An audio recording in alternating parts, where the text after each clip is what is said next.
என்னப்பா 25 வயசாச்சு, கல்யாணத்துக்கு பொண்ணு மாப்பிள்ளை பார்க்கலாமா? எங்க கல்யாணம், எப்ப கல்யாணம், ஏன் யார கல்யாணம் பண்ணிக்கணும்னு கூட சொல்றாங்க. ஆனா யாருமே ஏன் கல்யாணம் பண்ணிக்கணும்னு சொல்ல மாட்டேங்கிறாங்கன்னு தானே யோசிக்கிறீங்க.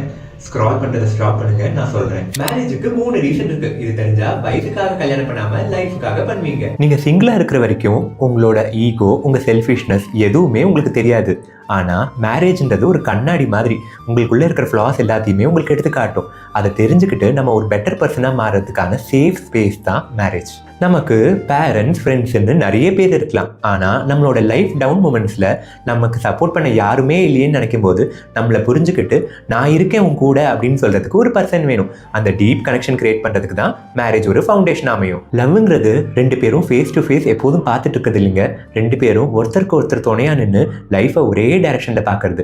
இந்த லைஃப் டைமில் 2 பேரும் சேர்ந்து ஒன்றா என்ன கிரியேட் பண்ண போகிறோம் அப்படின்ற தெளிவு கொண்டு வரது தான் மேரேஜ்.